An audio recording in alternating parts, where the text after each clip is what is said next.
Buku ini akan membuka mata kita kalau sukses di pasar saham bukan bergantung dari background edukasi kita. Mengakui kalau dia lulusan Harvard tapi goblok adalah curhatan hati orang yang makan siang 9 miliar dengan Warren Buffett. Universitas bagus bukan jaminan sukses dalam dunia investasi.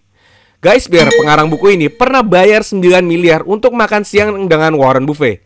Ya, 9 miliarnya itu didonasikan juga sih, tapi tetap aja 9 miliar bro, cuma untuk makan siang. Menurut kalian worth it nggak? Di video kali ini, kita akan membungkus ilmu apa yang bisa kita dapatkan dari orang yang rela makan siang seharga 9 miliar dengan Warren Buffett. Isinya bukan lagi daging bro, tapi emas, berlian, permata semua. Selamat datang di channel 321 Mulai Baca. Channel ini membahas buku investasi dan keuangan yang telah gue baca. Topik kali ini adalah 5 bungkus ilmu dari buku Education of Value Investor karya Guy Spier. Gue harap kalian bisa membantu saudara kita yang cacat ganda di Wisma Tuna Ganda.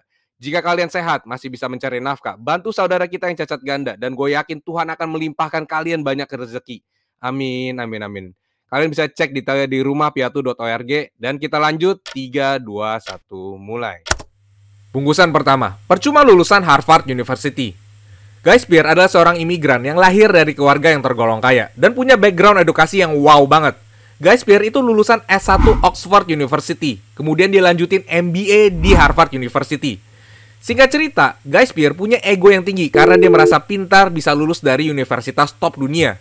Ketika kuliah, dia merasa kalau dia bisa lebih hebat dari Warren Buffett. Karena Warren Buffett pernah ditolak masuk ke Harvard University. Jadi dia merasa sombong, merasa lebih pintar. Ketika Warren Buffett datang ke Harvard University sebagai guest lecturer, semua mahasiswa itu heboh, kecuali Guy Spier. Dia merasa temannya terlalu mendewakan Warren Buffett. Awal lulus kuliah, dia merasa bahwa dia ditakdirkan untuk menjadi sesuatu yang hebat dalam dunia investasi, menjadi legendary investor. Awal karirnya, Guy kerja di perusahaan investasi D.H. Blair. Seperti layak perusahaan Wall Street lainnya. Yang perusahaan pedulikan adalah untung, profit. Nggak peduli gimana caranya, siapa yang dirugikan, yang penting perusahaannya buat untung.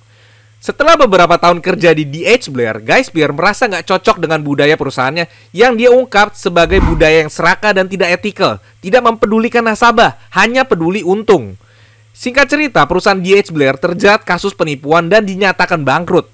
Guy Spier tidak bisa mencari kerja di tempat lain karena nggak ada perusahaan bagus yang mau menerima karyawan dari perusahaan penipu. Guy juga menolak untuk kerja lagi di Wall Street Investment Bank karena dia merasa kebanyakan investment bank itu sama seperti D.H. Blair, cuma peduli untung, tidak peduli dengan nasabahnya. Dan inti yang mau disampaikan di sini adalah lulusan dari top university itu bukanlah jaminan kalau karir kita akan lancar dan bisa naik terus. Status top university cuma lebih banyak membuka jendela opportunity dalam karir, tapi bukanlah jaminan kalau kita bisa menjadi orang sukses. Bungkusan kedua, edukasi tidak memberikan pelajaran hidup. Guy Spier sulit menemukan pekerjaan lagi. Dia juga sangat memilah-milih perusahaan karena dia mencari perusahaan yang cocok dengan nalar dan etika bisnis dia. Jadi Guy Spier memutuskan untuk mencoba peruntungan membangun perusahaan investasinya sendiri. Tapi nggak gampang. Dia mulai dengan membaca banyak buku investasi, banyak melakukan research tentang investasi pasar modal, dan sampailah dia membaca buku The Intelligent Investor karya Benjamin Graham. Guy Spier langsung jatuh hati dengan konsep value investing dari Benjamin Graham yang dia deskripsikan sebagai penuh dengan logika dan wisdom. Dia merasa konsep value investing itu sesuai dengan nalarnya. Ketika melakukan research tentang Benjamin Graham, Guy Spier mulai tertarik dengan Warren Buffett, murid dari Benjamin Graham. Guy Spier mulai membaca buku biografi Warren Buffett, mempelajari Warren Buffett, membaca annual report Berkshire Hathaway, perusahaan Warren Buffett. Tidak lama setelah memahami pemikiran dari Warren, dari buku-buku dan research yang dia cari, dia mulai respect dan menjadi fans berat dari Warren Buffett. Guy Spier merasa bodoh, bisa-bisanya membandingkan dirinya dengan Warren, bahkan bisa-bisanya merasa dirinya lebih pintar daripada Warren Buffett. Cuma membaca buku dan menjadi pengangguran adalah hal yang berat buat Guy Spier. Dia banyak mencari bantuan dan cara untuk bisa move on dari masa lampaunya. Sampai akhirnya Guy Spier ikut seminar Anthony Robbins karena dipaksa temannya. Awalnya, Guy itu skeptikal dengan Anthony Robbins, merasa kalau Anthony Robbins itu pasti motivator yang cuma mau makan duit orang aja. Dan lagi, Guy Spier merasa sok pintar secara dia lulusan Oxford dan Harvard University. Dia merasa kalau dia sudah tahu apa yang bakalan diomongin dengan motivator macam Anthony Robbins. Tapi, persepsinya ternyata salah total setelah dia join seminarnya. Guy merasa Anthony Robbins itu orang yang jujur dan apa adanya. Dari seminar Anthony Robbins, dia mendapatkan begitu banyak insight dan wisdom. Setiap hari, guys, biar dengerin semua recording motivasi Anthony Robbins. Ceramah Anthony Robbins itu udah bagaikan suara malaikat nyanyi merdu. Dia menjadi lebih bersemangat dan positif. Dan singkat cerita, guys, biar berhasil membangun perusahaan investasinya, dimulai dari skala kecil seperti keluarga inti, dan akhirnya berkembang menjadi perusahaan bernama Aquamarine Capital Management. Dan inti yang mau disampaikan di sini adalah Guy Spier yang dulunya terlalu sombong karena punya edukasi terbaik, merasa kalau egonya itu yang terlalu besar cuma menghalangi dia untuk belajar lebih baik dari orang lain. Edukasi bukanlah segalanya, melainkan hanya titik awal. Bungkusan ketiga, belajar cloning dari Monis Pabrai. Sejujurnya sih, Guy Spier itu patungan dengan Monis Pabrai untuk makan siang 9 miliar dengan Warren. Bagi investor pasar saham yang tidak tahu Monis Pabrai, kalian harus tahu siapa itu Monis Pabrai. Gue telah buat video tentang buku karya Monis Pabrai, cek di playlist buku investasi jika kalian tertarik. Dan balik lagi, Guy Spier bisa ketemu dengan Monis Pabrai karena dia pernah hadir dalam acara di mana Monis Pabrai sebagai pembicaranya. Guy kemudian mengirimkan surat terima kasih atas Monis atas insight yang diberikan pada acara tersebut. Dan singkat cerita, surat tersebut membuahkan pertemanan. Mereka menjadi teman dekat dan saling bertukar pemikiran dan ide investasi. Kemudian, mereka pun setuju untuk mencoba memenangkan lelang makan siang bersama Warren Buffett. Guy Spier sangat mengagumi Monis Pabrai dari segi intelektual dan wisdom. Dalam buku ini, Guy Spier menjelaskan betapa bodohnya terlalu sombong dengan egonya bisa lulus dari Harvard University. Monis yang bukan dari lulusan prestigious university, itu bisa menghasilkan return lebih besar daripada Guy Spier. Dan pesan yang mau disampaikan di sini adalah edukasi itu bukanlah jaminan sukses dalam berinvestasi. Mungkin universitas top bisa memberikan advantage, tapi bukan jaminan untuk bisa sukses dalam berinvestasi. Pelajaran bernilai emas yang didapatkan dari Monis Pabrai adalah cloning. Cloning adalah sebuah konsep meniru atau mencontoh tindakan atau pemikiran orang-orang sukses. Topik cloning ini gue sudah jelaskan dengan sangat detail dalam buku Dando Investor karya Monis Pabrai.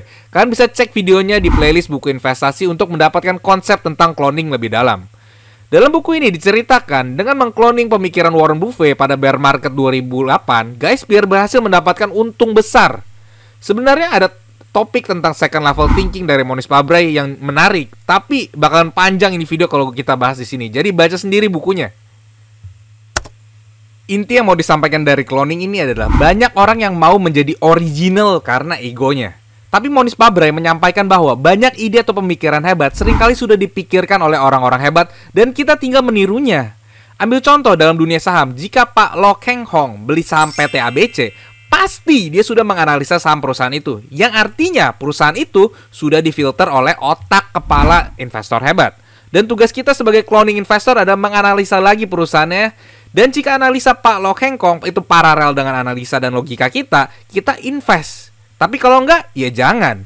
Ini cuma ilustrasi sederhana aja ya. Catat di otak ya, cloning bukan artinya kita sembarangan ngikutin investor juga. Itu goblok namanya. Kalian harus melakukan research sendiri. Penting banget, research sendiri. Bungkusan keempat, sebelum makan siang 9 miliar. Channel ini dibuat karena gue mencari kebenaran tentang dunia institusi finansial. Karena reksadana gue selalu rugi. Karena itu gue banyak baca buku finansial. Apa yang bungkusan ini sampaikan akan buat kalian ragu dengan investasi reksadana kalian. Mari kita mulai. Guy Spier adalah manajer investasi. Sebelum makan siang dengan Warren, Guy Spier merasakan dilema untuk merubah struktur biaya reksadana yang dia bebankan ke nasabahnya menjadi struktur biaya berdasarkan performance. Bedanya apa? Yuk kita bahas. Struktur biaya reksadana Guy Spier itu ada manager fee 1% per tahun dan komisi profit sharing 20%. Yang artinya, jika kalian investasikan 100 juta dengan Guy Spier, setiap tahun dana kalian akan kena biaya 1% manager fee. Walaupun reksadana kalian rugi. Kalau kalian untung, akan ada profit sharing sejumlah 20% untuk manajer investasi dan 80% untuk investor. Poin yang gue mau highlight di sini adalah manager fee 1% per tahunnya. Lalu kita bandingkan dengan struktur biaya berdasarkan performance yang digunakan oleh Buffett, Partnership, dan Monis Pabrai. Di mana tidak ada manager fee, tapi hanya ada performance fee. Yang strukturnya seperti ini. Jika reksadananya menghasilkan profit lebih dari 6%, maka akan ada performance fee. Di mana keuntungan yang di atas 6% tadi akan ada profit sharing sejumlah 25% untuk manajer investasi dan 75% untuk investor. Nah, menurut kalian, mana yang menguntungkan untuk kita sebagai nasabah? Yang ada manager fee-nya atau yang performance fee?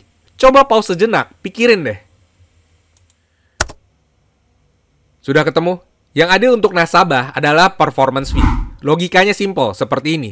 Struktur dengan manajer fee, kalau manajer investasi kalian malas-malesan atau nggak becus, mereka tetap dibayar 1% dari manajer fee per tahunnya.